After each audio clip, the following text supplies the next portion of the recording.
बहुत समय पहले की बात है। गौतम बुद्ध अपने शिष्यों के साथ एक गांव में ठहरे हुए थे। उस गांव में एक धनी व्यापारी रहता था जिसका नाम समृद्ध था। वह बहुत धनवान था, परंतु फिर भी हमेशा दुखी और चिंतित रहता था। उसे रातों को नींद नहीं आती थी और मन में अजीब अजीब विचार आते रहते थे। एक दिन जब समृद्ध को पता चला कि भगवान बुद्ध उनके गांव में आए हैं, तो वह उनसे मिलने गया।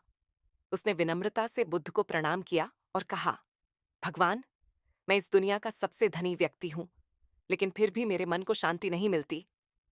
मैं हर समय किसी न किसी चिंता में घिरा रहता हूं। कृपया मुझे शांति और सच्ची खुशी का मार्ग दिखाइए। बुद्ध मुस्कुराए और बोले, समृद्ध, मैं तुम्हें एक उपाय बताता हूं, लेकिन पहले तुम्हें एक कार्य करना होगा। क्या तुम इसके लिए तैयार हो? समृद्ध ने तुरंत हाँ में सिर हिलाया। बुद्ध ने कहा, तुम्हें इस गांव में जाना होगा और एक ऐसा व्यक्ति खोजना होगा जो बिल्कुल भी दुखी ना हो। जो भी व्यक्ति तुमसे कहे कि वह जीवन में कभी दुखी नहीं हुआ, तुम उसके घर से एक मुट्ठी चावल ले आओ। समृद्ध को यह कार्य बहुत सरल लगा। वह आत्मविश्वास से भरकर गांव की ओर चल पड़ा। पहला घर, किसान का दुख। वह सबसे पहले एक किसान के घर गया। उसने किसान से पूछा, भाई, क्या तुमने कभी दुख का अनुभव नहीं किया? किसान ने गहरी सांस ली और कहा, मेरा जीवन तो संघर्षों से भरा है। कभी सूखा पड़ता है, कभी बाढ़ आ जाती है। मेहनत करने के बाद भी कभी कभी अनाज कम हो जाता है। मेरे माता पिता का स्वर्गवास हो गया और मेरे बच्चे भूख से रोते हैं।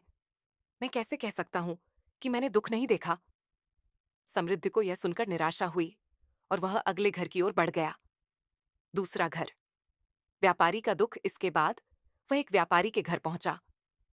उसने वही प्रश्न दोहराया। व्यापारी ने उत्तर दिया, मुझे व्यापार में बहुत बड़ा घाटा हुआ था, जिससे मैं कर्ज में डूब गया।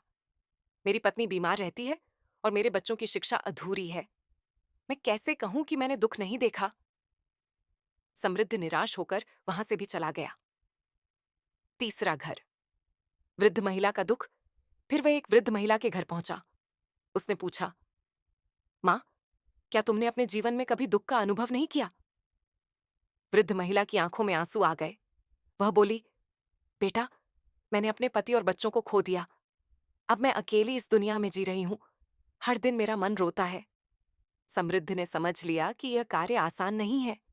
वह पूरे गांव में घूमता रहा, लेकिन उसे कोई भी ऐसा व्यक्ति नहीं मिला जिसने जीवन में दुख न देखा हो।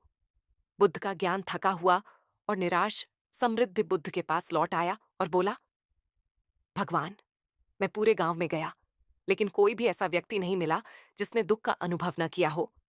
हर किसी की अपनी समस्याएं और परेशानियां थीं। अब मैं समझ गया कि दुनिया में कोई भी ऐसा नहीं है जो दुखी न हो। बुद्ध ने मुस्कुराकर कहा, समृद्ध, यही तो मैं तुम्हें सिखाना चाहता था।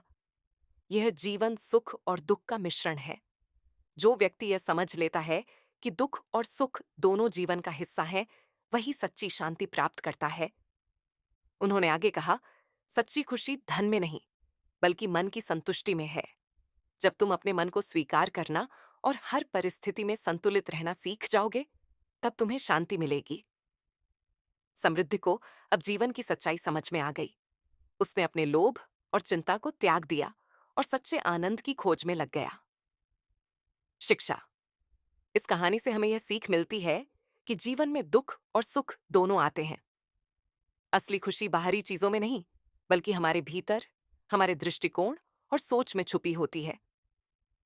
जब हम जीवन को स्वीकार कर लेते हैं और अपने मन को शांत रखते हैं, तभी हम सच्ची खुशी प्राप्त कर सकते हैं।